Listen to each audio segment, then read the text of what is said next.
Oke, hari ini sekarang berada di lokasi Kopi Basis yang berada di wilayah Tarumajaya, tepatnya di Kabupaten Bekasi. Nah, saat ini kita mau kulik bagaimana sih operasional dan juga menu-menu yang the best di Kopi Basis. Ayo kita kulik.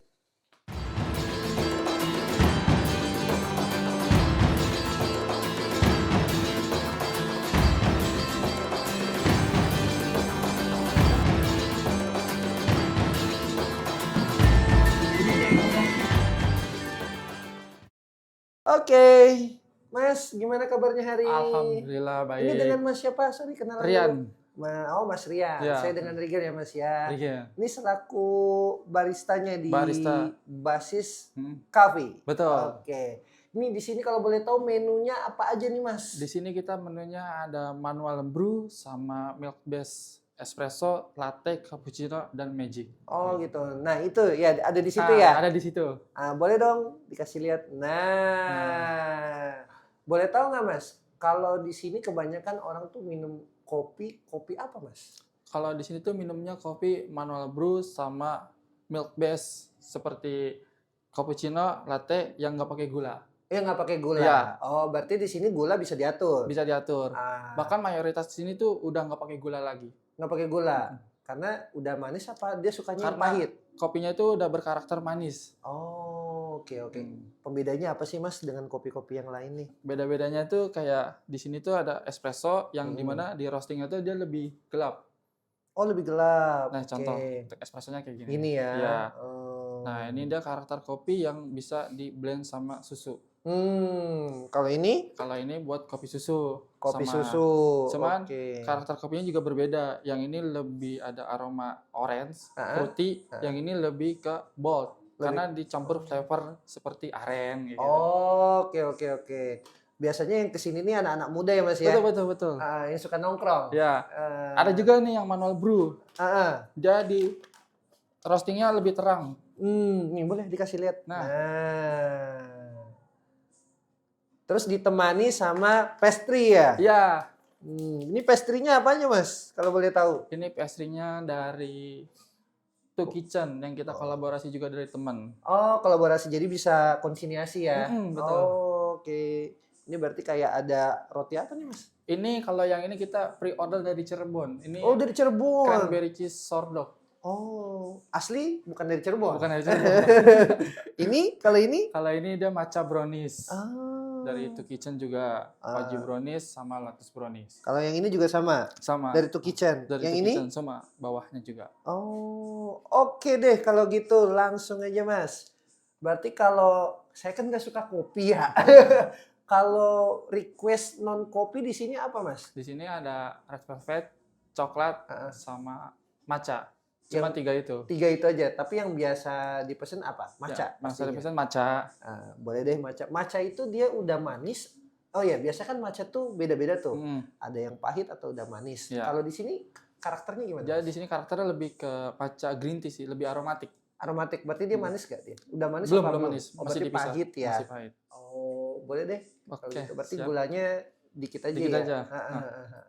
Tapi kalau boleh tahu Mas, kopi itu yang bestseller tadi apa aja, sorry? Bestsellernya di sini latte. Latte. Sama manual brew.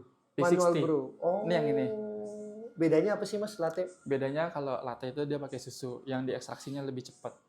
Kalau itu? Kalau manual brew dia pakai kopi yang single origin yang diekstraksinya itu kurang lebih 3 menit. Dengar-dengar di sini bisa custom juga ya? Bisa. Konsepnya kayak slow bar gitu. Betul, ya. kayak Jadi slow bar. orang datang atau dia pencinta kopi, dia bisa request sesuai dengan kopi yang ada di sini. Iya. Misalnya nih kayak Masnya mau request kopi yang fruity, wah kita ada nih kopi fruity dari Jawa Barat. Pengen kopi yang santai-santai, yang kayak manis, aren, brown sugar, coklat. Kita ada proses yang full wash dari Sumatera gitu. Wih, menarik ya. Iya. Itu biasanya yang datang ke sini orang mana aja, Mas?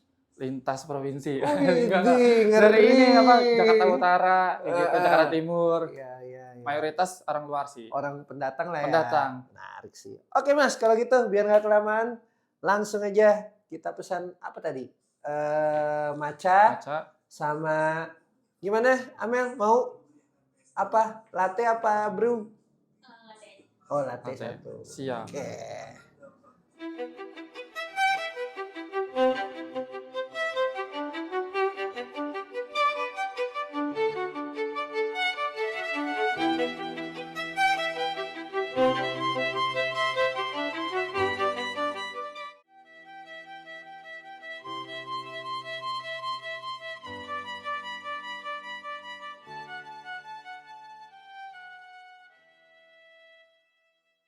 Halo, selamat siang. Saya Hadi Gunawan dari Kopi Basis.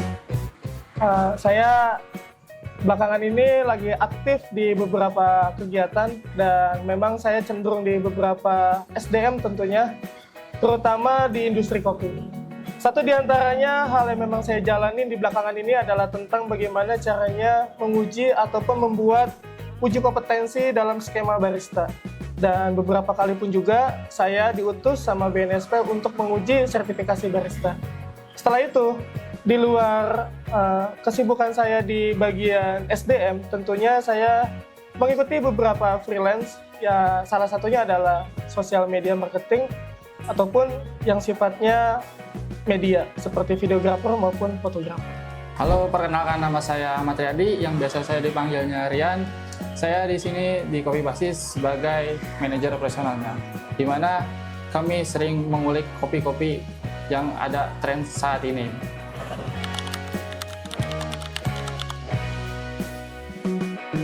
Kopi Basis ini lahir di tahun 2019, yang mana 2019 itu perdana sekali kita mengalami gejolak penyakit corona pada waktu itu.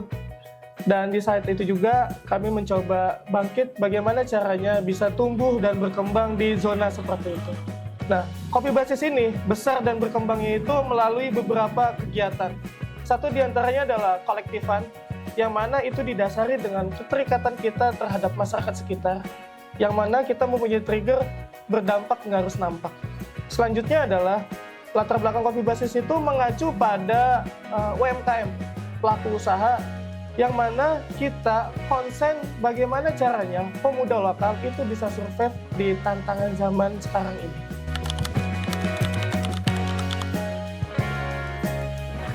Pertama, kita melihat dari modal awal yang kita pertaruhkan adalah bagaimana caranya kita mencoba mengubur mimpi status sosial yang ada di masyarakat. Belakangan ini kita melihat betul bahwa indikasi dari orang sukses ataupun orang yang berhasil adalah bekerja sebagai kantoran tetap ataupun mengikuti kegiatan yang sifatnya itu ya berseragam segala macam.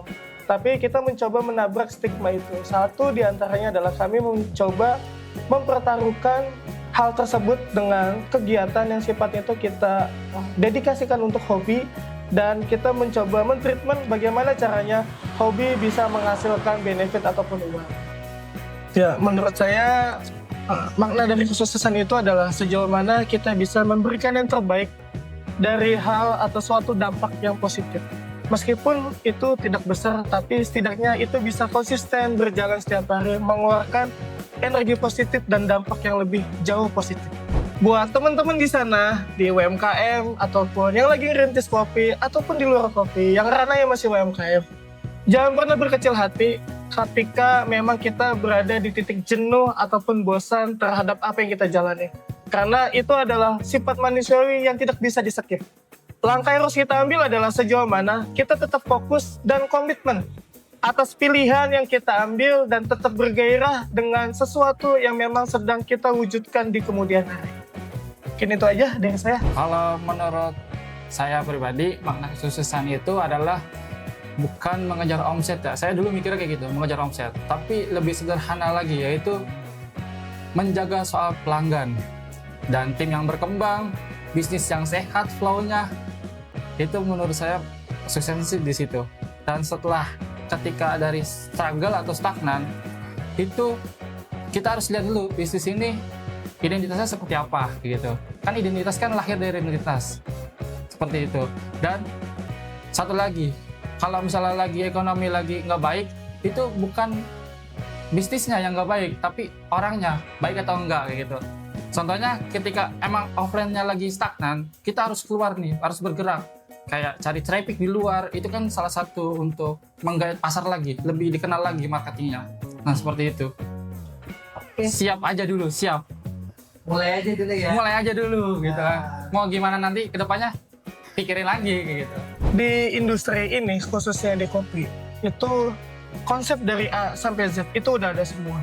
Mau yang industrial, mau yang unfinished, mau yang konsepnya semi-resto, mau yang konsepnya slow bar, banyak sekali. Nah, jauh sebelum kita bicara soal konsep, yang lebih kita sampai yang perlu kita komitmenkan atau yang perlu kita jaga adalah bagaimana caranya kita ngebangun legacy ataupun ngebangun suatu hal yang sifatnya itu pelatihan atau sertifikasi, karena bagaimanapun juga semua itu bisa dipertanggungjawabkan dan harus ada dasarnya. Kita membuat produk ya harus ada dasarnya, kita membuat sesuatu harus ada hitung-hitungannya. Jadi jangan pernah konsen hanya sebatas laku aja, tapi bagaimana kita konsen improve dalam diri kita sendiri untuk bisa matang dan konsen di bidang itu. Mungkin itu aja dari saya.